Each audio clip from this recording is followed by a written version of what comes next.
So here we have determinative possessive pronouns.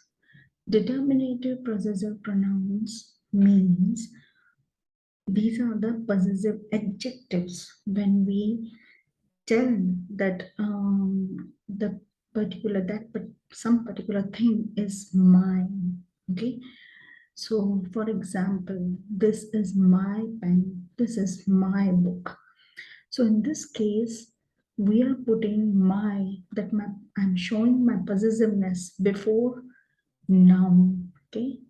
So these are the pronouns that we are going to use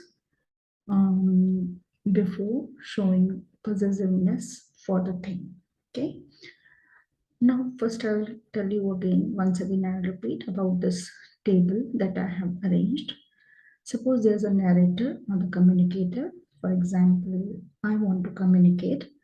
So that narrator can be either single person, dual means two people, whether those can be two males or two females, or male and female. It's a combination of both. The dual can be only for two people. And for plurals, we have more than two people. If we have more than two people to address, then we will show all that pronouns in this column, plural column. Okay. So singulars, if we are addressing someone as one person, as a single person, we'll address this in this column. Okay. In this column, I will be showing all this. Dual for two people, plural for more than two. Now let's go with this horizontal caption. If the person wants to communicate, the narrator who speaks will be the first person, okay? And that first person will address himself, either could be male or female.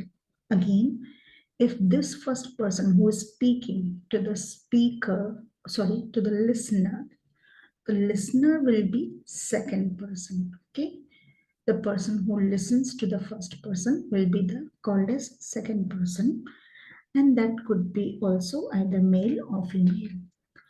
And the third person will be for whom this narrator is speaking about. Okay, suppose that it could be some person, thing, or animal, whatever.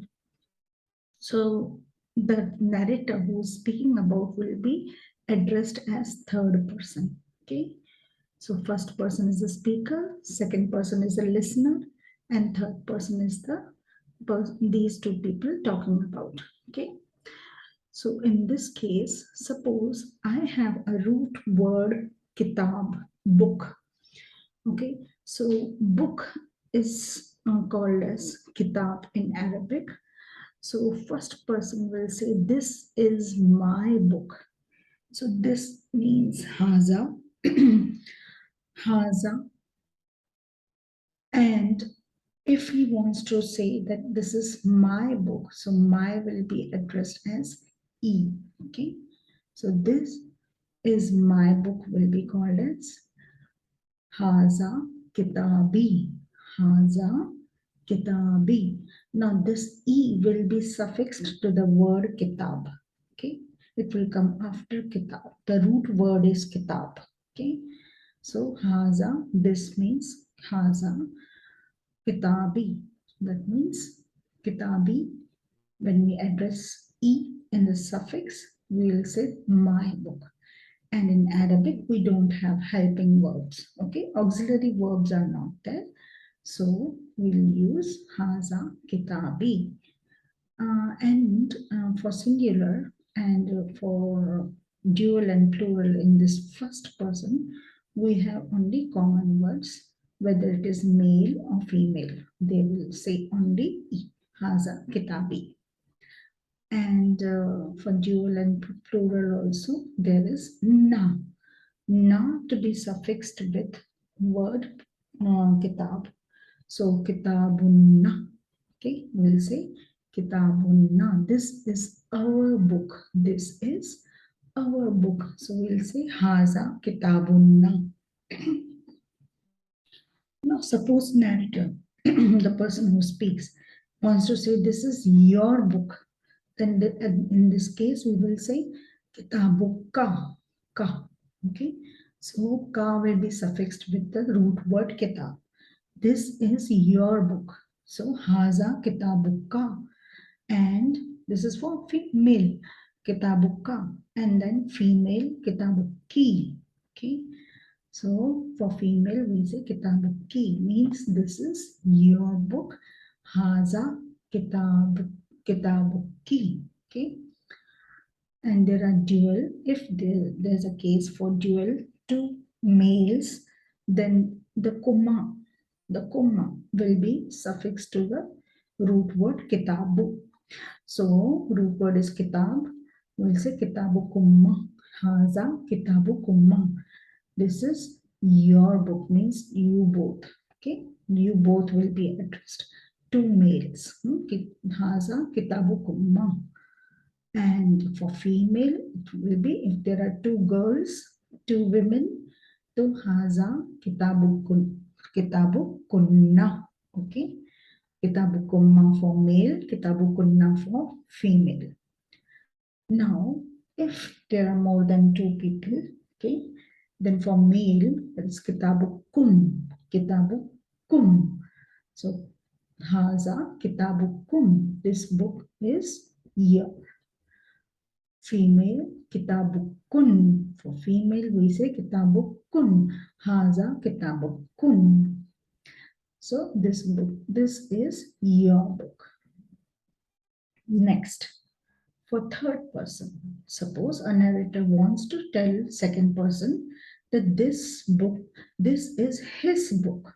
Okay, so this first person is speaking to second person and addressing them about the third person, saying that this is his book for a male. Okay, so haza kitabuha.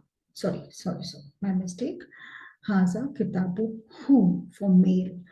Haza kitabu hu. And for female, it is haza kitabu ha. Okay, haza kitabu ha.